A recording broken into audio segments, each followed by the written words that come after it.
Ladies and gentlemen, welcome to the Sheep Get Sheared podcast. I'm your host, Austin Creative. I want to welcome you to the show. So, my friends, when I look at my own experience in life, when I look at what I see people I love go through, it's kind of hard to not notice certain patterns in life. And this show is built off of exploring the idea of having your own personal philosophy. This show is meant to help you craft a blueprint for your own life, help you navigate the intricacies of your own existence so that you can help yourself achieve whatever it is that you want out of this life. Asking hard questions, coming to uncomfortable realizations, all these things are part and parcel of the human existence. And so today, I really want to have just a one-on-one conversation. Pretend like we're sitting down in a room and we're just having a conversation, because that's really what I want to do today. Normally we would go through clips and clips and clips, and I could pull them up. I found them. But, before I went live on the show, I said, you know what? I could go clip by clip by clip, and you know what? Maybe I might still do it. But honestly, as social creatures, we undergo trials. And one of those trials is this idea that we have to please people. We need everybody around us to be happy. It is our responsibility to make other people's lives better. It is our responsibility to give and to give and to give, and part of that is true. But there's another part of the coin, on the other side of the coin, that people just don't like to talk about. And it's this reality that everybody reaches this reality at a certain age. Some reach it very close to the end of their life. Other people realize it very early on. And that is this. Most people don't care what you're doing. Most people don't care who you are, what you're doing, why you're doing it, how you did it. Most people don't care about that. Most people are so self-absorbed with their own life that what you're doing, unless it affects them, they don't care what you're doing, really. But they will make sure to check you when you step out of line in their eyes. My friends, when I wrote the book Biblical Bachelor, I tried to take out all the ideas of morality, what I should do, what I shouldn't do, what I ought to do, what other person wants me to do. At the end of the day, that's one of the problems that I see in our society. Everybody is so concerned with what you're doing, why you're doing it, and they care so much about what everybody else is doing. And as human beings, we're social creatures, right? We have a natural need, both in our platonic and our romantic relationships, to say, hey, you know what? I want people to care about me, and I want to have a say in the world. I want to have a say in my own life. I want to have a say in how politics are run, or how the people in my life treat me. All these things, right? But it's interesting to see that most people want to look outwards to find who they are. And maybe this is esoteric, maybe this is getting a little bit too feely, spiritually, whatnot. And my friends, if you're saying, hey, Austin, this is kind of weird, I don't know why you're talking about this, you know what, maybe you can come back tomorrow, okay? Because right now, this is weighing on my heart today. It really is. And it's interesting to me, the more people I meet, the more I find that people's identities are wrapped up in other people. The value they bring to other people, the value they bring to society, usually in the form of their occupation. People don't like the idea of being uncomfortable, and they will go to any means to be comfortable. The freedoms that we enjoy in America, most people want nothing more than the rigid social orders of society and the freedom to be comfortable, to carve out this little cave of comfort and to just sit there in silence.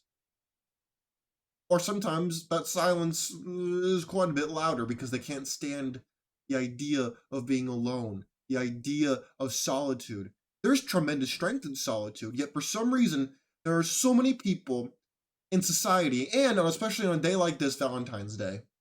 It's so weird to me. I go on Twitter, X, whatever you want to call it. I don't care. I use it interchangeably. It still doesn't make sense to me why Elon Musk changed the branding of Twitter, but whatever. I go on there and I look at all these people are making posts about how, oh, and I get a lot of them are joke posts. I get that. But they're the posts of like, oh, I wish I had a girlfriend, or I wish I had a boyfriend, or I get mad when I see happy couples, or whatever. I don't understand that. Personally, I don't. I'm not trying to front you. I'm not trying to be like, oh, I don't need no woman, whatever. I'm asking because fundamentally, I don't need to be around people all the time. In fact, I enjoy being alone for the most part. Can I easily call up somebody and hang out with them? Hell yeah, people ask me to hang out all the time. But it's interesting to me that on a day like this, Valentine's Day, I noticed that this especially is a problem. People fall for the marketing campaigns. They fall for the fact that people don't want to be alone. The idea of being alone terrifies people, and businesses are more than happy to capitalize on it and make a lot of money. Business, business, business. Numbers. Is this working? Yes. Yay! And it's sad. Personally, I think that's really sad. But my friends, what do you think? What do you think about this journey of life that we're all on? Do you know who you are? When you look in the mirror, what do you see? Do you even identify with your name that you've been given? These are all very interesting ideas. And even in the eyes of the law, I'm not a legal professional. This is not professional legal advice. But in the eyes of the law, from what I have seen, you are a number. Okay? When you go to court, your name, like whatever your first name and last name is the representation of your social security number. Okay? But people, they kind of put themselves in a box. They put themselves as an, I am this. They don't explore. They don't go out there and try something new. They don't want to take a journey to identify who they are, who they want to become. Most people don't even know who they are, and then they don't know why they can't seem to get what they want. Too many people suffer from, and I'm sorry I have to say this, but too many people suffer from not knowing what they want, but they sure as hell know what they don't want. Women especially suffer from this. Men, I've been noticing in larger numbers, also have a failure to launch syndrome where they don't know what they want to do, so they just do nothing. Or they wait for some opportunity to just fall in their lap and they're like, oh, thank God. But that doesn't happen. A lot of women especially, they know what they don't want, but they can't seem to figure out what it is they want, whether it's from a man, whether it's from their friends, whether it's from life, whether it's from the government, the corporations, whoever. Most people suffer from this, and unfortunately, too often than not, women fall in that category. And my friends, life is a journey. Life is not meant to be easy, and if you are comfortable right now, you're doing something wrong. Because you don't grow in comfort. My sister recently, she broke up with her boyfriend, and they've been together for like a couple years. And it was interesting to kind of see how loss affects people, even though it's not a huge loss. And I've seen people, both others and myself, go through tremendous loss. But it makes you realize that when there's discomfort, when there's pain, that is when you grow as an individual. That is when you grow as a person. How many times in your life when you just sat back and life was good, when have you learned something? Usually that leads to boredom. And when you're bored is when you make a mistake. And then when you make a mistake, you learn something from it, hopefully, or you repeat it. And then you kind of try to become comfortable again. It goes through this whole cycle. And my friends, I want to ask you a really serious question. How well do you know yourself? How well do you know the environment that you're in that has shaped who you've become? Because a lot of this show, and I care about relationships a lot. That's why I talk about it all the time on this show. Why do I think relationships are so important? Well, relationships are important because they're the biggest decision you'll ever make in your life. Male, female, if you don't identify as either, whatever it is you want to identify as or whatever, relationships are the most important choice you will ever make in your life, especially if you end up having offspring with that person. Relationships are something that will change your life because you will become what you think about. You will become who you are influenced by, what you are around, what you interact with. This is unavoidable. But yet, too many people are surrounded by losers. They're surrounded by people who aren't benefiting them. They're surrounded by people who aren't pushing them, who aren't having them question who they are, why they're doing what they're doing, and then they wonder why their lives are mediocre, why they're not getting ahead, and then their first instinct is to play a victim, not ask yourself how you can achieve victory. You ever wonder why so many people we see in social media, so many people we see on a daily basis, they want to be the victim? It's like a victim Olympics. If you're the most oppressed person, you win in today's society. You ever wonder why that is? Answer: because people don't know who they are, but what they do know is they want the validation of other people. So the only way to do that in their minds is to appeal to the pathos, be pathetic. Pathos is Greek for pathetic. We know it as the emotional appeal. And so when people come to me with these emotional arguments, my usual response is something akin to, Are you talking to me? not because I hate them or because I'm unhappy, it's because people don't want solutions to their problems. They just want to vent about it, which is a waste of time. And it doesn't show emotional intelligence. But it all goes back to this journey that we're on as human beings. And I gotta ask you something. We as humans, we thrive on the relationships around us, romantic, platonic, whatever. Let me ask you, how much is a relationship in your past, whether it be a friend, girlfriend, boyfriend, husband, wife, whatever, how has that shaped you as a person? How has that made you stronger? How has it made you weaker? How has it shaped you into the person you are right now? Do you know where you're going in life? Has that person aided or hindered it? Have you allowed that to happen? You allow people into your life. My friends, I understand that life is tough. If your life is easy, you're probably doing something wrong. Or you're just really fortunate. But it is only through pain that we forge our own futures. And I really hope that you use the pain in your life to make yourself stronger and better. Because the relationships and people who you are around, if you want to be someone of higher quality, then you need to be surrounding yourselves with people like that. And if you don't know anyone like that, that means you aren't that person. It means you don't have anything you're bringing a benefit to the table. And that's where you gotta start. Because if you ain't even started there, we're in trouble. I'm not trying to make you feel bad. This show is not meant to make you feel bad. It's meant to highlight uncomfortable realities. That's what we do on this show. I want you to understand that your personal philosophy has been both crafted by you and influenced by outside sources that you have allowed to influence you.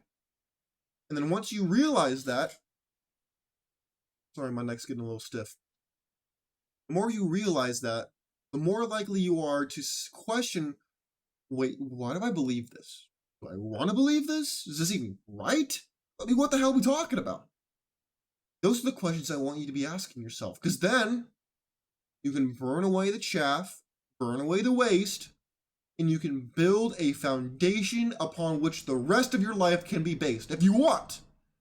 But it takes time, it takes dedication, and it takes discipline to do something like that. Now, I can't do it for you. I wish I could. Trust me, I wish I could. But I can't. Even if I tried to, you probably buck, probably wouldn't like it, and it probably wouldn't be a proper prescription of which to cure what ails you. That is why I want you to be able to do that for yourself, but it takes the first step by you to go on this journey of 1,000 miles, 10,000 miles, the rest of your life. Maybe you're unhappy. Maybe you're depressed. I've been in that place before. I was really depressed once when I was in the military. I was in a mental hospital. How did I go from being in a mental hospital to where I am now? Because I decided that I would never find myself there again. Never. Never in a million years would I ever find myself there again. I owned what I had done. I owned how I had contributed to where I was, and I decided that I was going to move on and do better. Period. And if you're still blaming other people, if you're still unable to take even 1% of the blame for what has happened to you in your life, then that explains why you are where you're at. And I understand. When I say this, people are unhappy. They want to be told that they're a victim. That I should feel sorry for them, but no, you end up just sounding like this. This is the worst kind of discrimination, the kind against me. And unfortunately, all too many people are more than happy to take that role. My friends, it is my desire for every person who listens to this show to live the life of their dreams. That is my goal. My goal is to help you ask the right questions so you can lead to a better life. That is what I hope I do for you. If I save one person who listens to the show, then I will have done my job. Because I've seen those dark places. I've stared into the dark void, and the void has also stared into me. I'm not trying to get dark and brooding, Batman-y, but I really want you to understand where I'm coming from here. I'm not holier than you, not better than you. The only difference is action.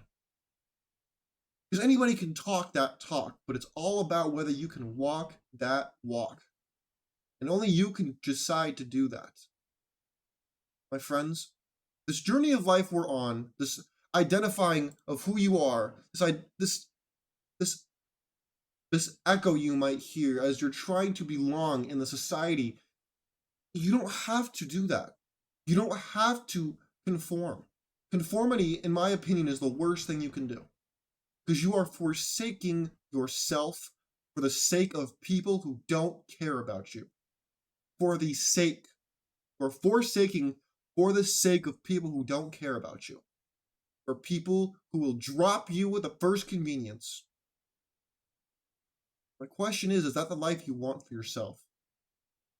Is that the better existence, or is developing a personal philosophy that works for you a better option? That's only a choice you can make. And as your life changes, you might go in different directions. That's how life works. Well, my friends, this journey is long for most people. So please have a long-term focus on fulfillment, not excitement.